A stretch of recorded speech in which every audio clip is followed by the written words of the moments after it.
উৎস বলল, এই যে আমি হুটহাট তোমার এত কাছে আসি, এতে তোমার কি অস্বস্তি কিংবা ভয় হয় না? রূপকথা বলল, না। উৎস জিজ্ঞেস করলো, সত্যি বলছো? রূপকথা এবার উৎসর দিকে তাকালো, বলল, মিথ্যা কেন বলবো? আমরা হাজব্যান্ড ওয়াইফ, আমাদের মধ্যে এগুলো নর্মাল ব্যাপার।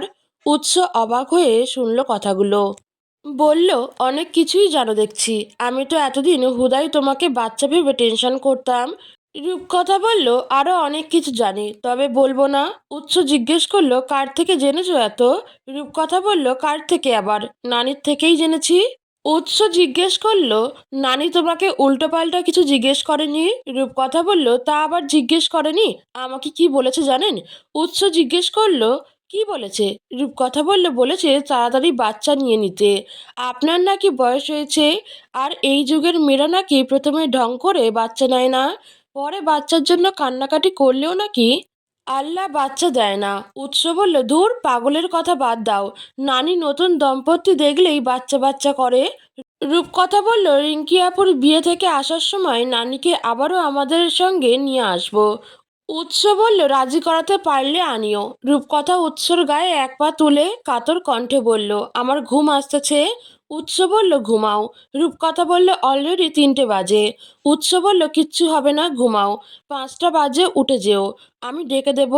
রূপকথা উৎসর বুকে শুয়ে তার চাপদাড়িতে হাত বুলাতে লাগলো। এটা নতুন কিছু না, গত 1 মাস ধরে এভাবেই ঘুমায় রূপকথা। শোয়ার পর রূপকথার এমন আদুরে স্পর্শে উৎসরও ক্ষণিকের ব্যবধানে ঘুম চলে আসে।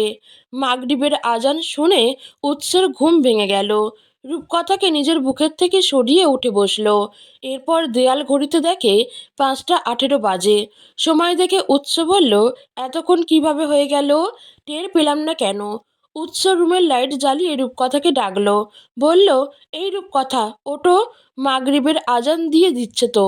এই রূপকথা। এবার মনে হয় রূপকথার ঘুম কিছুটা হালকা হলো। মাথা উঠিয়ে সামনে দাঁড়িয়ে থাকা উৎসর দিকে তাকিয়ে জিজ্ঞেস করলো, কি? উৎস বলল, মাগরিবের আজান দিয়ে দিচ্ছে। রূপকথা উঠে বসলো। এরপর আড়ামোড়া ভেঙে হাই তুলে জিজ্ঞেস করলো, আপনার না আমাকে 5টায় ডেকে তোলার কথা ছিল? উৎস বলল, আরে আমারও চোখ লেগে এসেছিল। রূপকথা বিছানা থেকে ওয়াশরুমে যেতে যেতে বলল, বুঝছি। উৎস বলল, ফ্রেশ হয়ে নাও।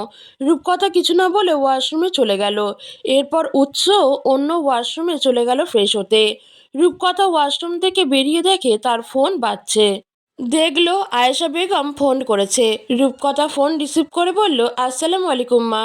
আয়েশা বেগম হাসি মুখে জিজ্ঞেস করলো, ওয়ালাইকুম সালাম, কেমন আছো মা? রূপকথা বলল, আলহামদুলিল্লাহ ভালো, আপনি? আয়েশা বেগম বলল, আমিও ভালো আছি। উৎস কোথায়? বিকেলে তোমাদের দুজনের ফোনে কল দিলাম, কেউ ধরল না।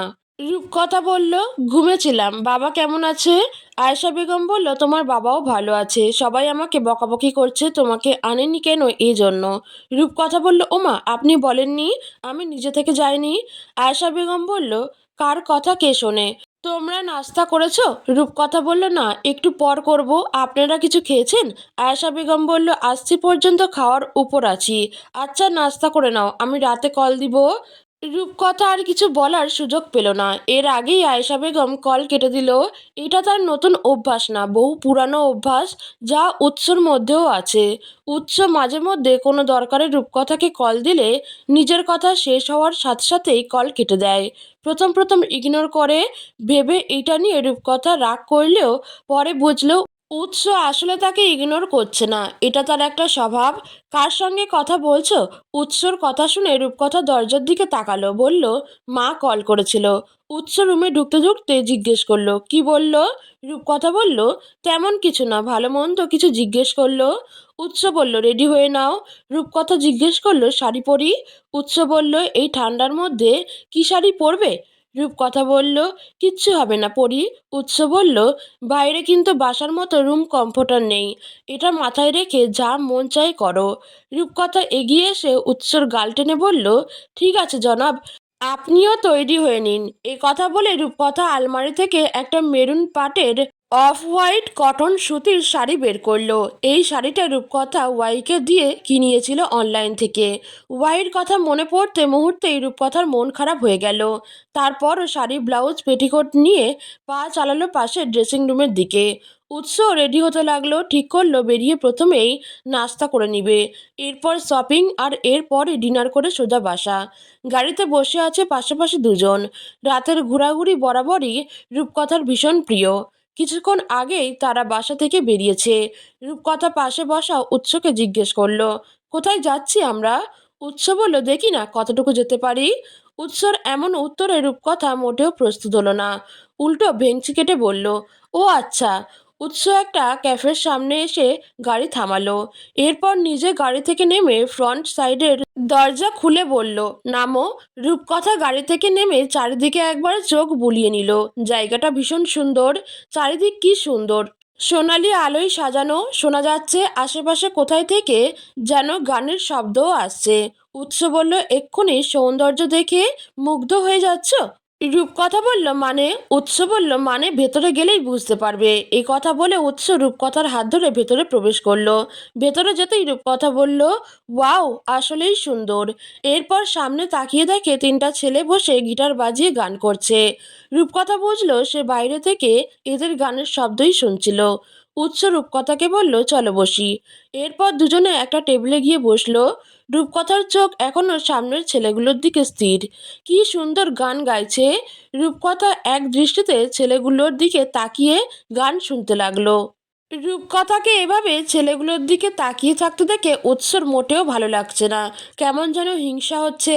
এর মধ্যে একজন ওয়েটার এসে জিজ্ঞেস করলো, স্যার অর্ডারটা? ওয়েটারের ডাক শুনে দুজনের ধ্যান ভাঙলো। উৎস নিজেকে স্বাভাবিক করে সোজা হয়ে বসলো। এরপর বরাবরের মতো আজকেও রূপকথার দিকে মেনু বইটা এগিয়ে দিয়ে বলল, কি খাবে অর্ডার দাও। রূপকথা বিনা বাক্যে তার আর উৎসর পছন্দ মতো খাবার অর্ডার দিয়ে দিল। এই কয়েক মাসে উৎস সম্পর্কে অনেক কিছুই জেনেছে মেয়েটা, যদিও উৎস নিজে কিছু জানতে চায়নি এবং জানায়ওনি। রূপকথা যেটুকু জেনেছে সেটুকুই অন্যদের থেকেই জেনেছে। ওয়েটার যেতে রূপকথা উৎসকে বলল, আমাকে কিছু ছবি তুলে দিবেন? উৎস বলল, দিলাম আর কি। রূপকথা বলল, তাহলে উঠুন, ওই দিকটায় যাই, ওখানে সুন্দর ছবি উঠবে মনে হচ্ছে। উৎস বলল, চলো। এরপর উৎস নিজের ফোন দিয়ে রূপকথাকে অনেকগুলো সুন্দর সুন্দর ছবি তুলে দিল। রূপকথা নিজের সিঙ্গেল ছবি তোলা শেষে মোবাইলটাকে টেবিলের উপর থাকা পানির বোতলটার সঙ্গে রেখে টাইমার সেট করে নিজের আর উৎসর কিছু কাপল পিক তুলল। ছবি তোলা শেষে দুজন নিজেদের জায়গায় এসে বসলো। এরপর খাবার আসতেই দুজন খাওয়া শুরু করলো। খাওয়ার ফাঁকে উৎস রূপকথাকে জিজ্ঞেস করলো, খাবারের টেস্ট কেমন?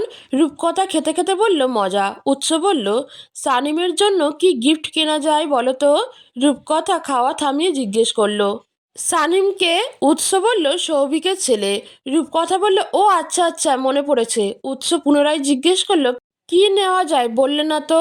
রূপকথা বলল, এসব সম্পর্কে তো আমার তেমন কোনো আইডিয়া নেই, তাই বলতে পারছি না। আচ্ছা ওয়েট, একটু ভাবি, কিছু মনে পড়লে বলবো।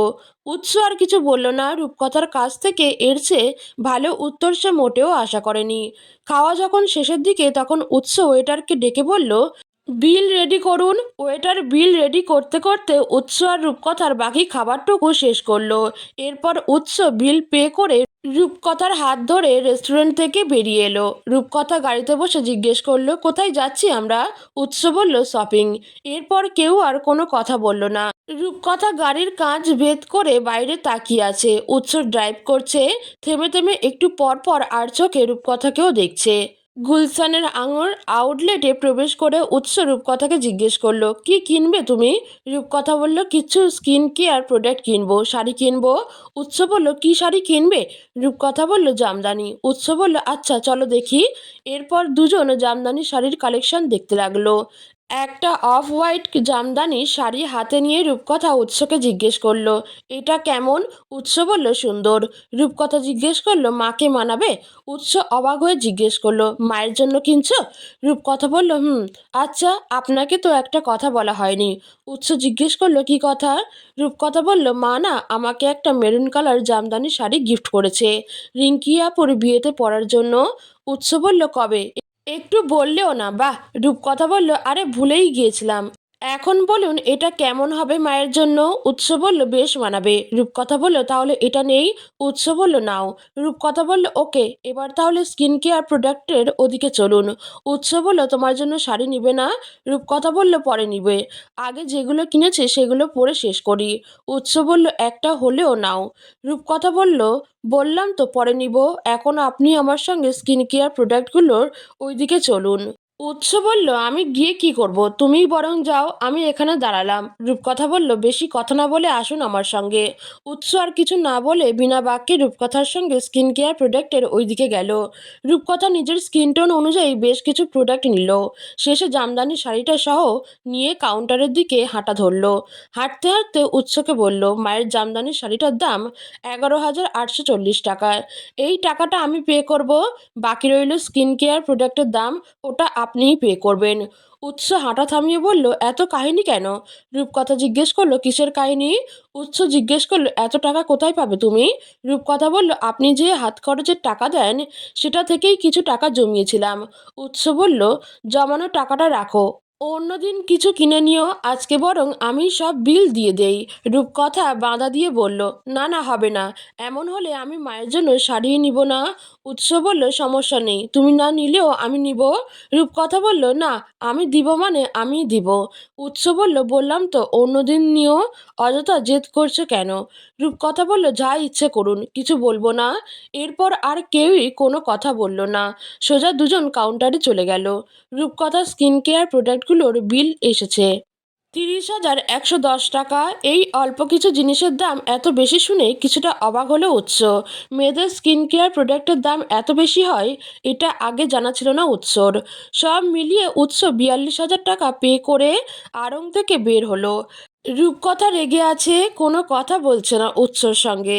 উৎস বলতে আসলেও তাকে ইগনোর করছে, তার দিকে তাকাচ্ছেও না। গাড়িতে বসে ধাম করে গাড়ির দরজা লাগিয়ে দিল রূপকথা। উৎস শপিং ব্যাগগুলো পিছনের সিটে রেখে রূপকথার দিকে শান্ত দৃষ্টিতে তাকালো। অন্যদিকে রূপকথা তাকিয়ে আছে বাইরের দিকে। সাউন্ড প্রুফ গাড়ি হওয়াতে বাইরের কোনো শব্দ ভেতরে প্রবেশ করতে পারছে না, যার ফলে গাড়িতে গুলশান নীরবতা বিরাজ করছে। এই নীরবতা ভেঙেই উৎস রূপকথাকে বলল এত রাগ কোথা থেকে আসে? রূপকথা কোনো উত্তর দিল না। উৎস জানে রূপকথার উত্তর দিবে না, তাই উত্তরের আশাও করে না, শুধু চুপচাপ রূপকথার দিকে তাকিয়ে থাকলো। আর এই তাকিয়ে থাকতে থাকতেই তার মাথায় একটা দুষ্টু বুদ্ধি চেপে বসলো। মুহূর্তেই নিজের দুহাত রূপকথার শাড়ি ভেদ করে তার লতানো কোমরে বাঁধলো। এরপর এক টানে তাকে নিজের কোলে বসিয়ে দিল। রূপকথা অবাক হলো, বিস্মিত মুখে বলল বাইরে থেকে সব দেখা যাচ্ছে। উৎস রূপকথার ঘাড়ে মুখ গুজে বলল উহ, কোনো চান্স নেই। রূপকথা বলল তাই বলে গাড়িতেই এসব অসভ্যতা শুরু করে দিবেন? উৎস রূপকথার ঘাট থেকে মুখ তুলে জিজ্ঞেস করলো তুমি কি আমাকে অসভ্য বলছো? রূপকথা বলল তা নয় তো কি। উৎস বলল রিয়ালি? রূপকথা বলল কোনো সন্দেহ আছে? উৎস বলল না না, কোনো সন্দেহ নেই, এখন তো শুধু অসভ্যতার প্রমাণ দেওয়ার পালা। রূপকথা জিজ্ঞেস করলো মানে? উৎস বলল মানে বুঝতে হলে তো আরো কয়েকদিন অপেক্ষা করতে হবে বিবিজান। উৎসর মুখে বিবিজান ডাক শুনে মুহূর্তেই রূপকথার মন মস্তিষ্ক অন্যরকম একটা অনুভূতি খেলে গেল। এমন অনুভূতি এর আগে কখনো হয়নি। রূপকথার কানে বারবার বাজতে লাগলো উৎস বলা বিবিজান ডাকটা। তার বিশ্বাসই হচ্ছে না উৎস তাকে এত সুন্দর করে ডেকেছে। আবারও নীরবতা ভেঙে উৎস বলল আমি জানি তুমি রেগে আছো, শুধু বলবো মনে রেখো আমার যা তাই তোমার। রূপকথা আনমনে বলে উঠল আর আপনি আপনি কার? রূপকথা এই কথার কোনো উত্তর দিল না উৎস, উল্টো বলল এত ছোটখাটো বিষয় নিয়ে মন খারাপ করে সময়টা নষ্ট করো না, বাইরে এসেছো ঘুরছো, তাই বলবো সময়টাকে উপভোগ করো। মনে রেখো এখনই সময়, পরে কিন্তু আমি বুড়ো হয়ে যাব। রূপকথা বলেছে হয়েছে, আর সাবাই গাইতে হবে না, বাসায় যাব।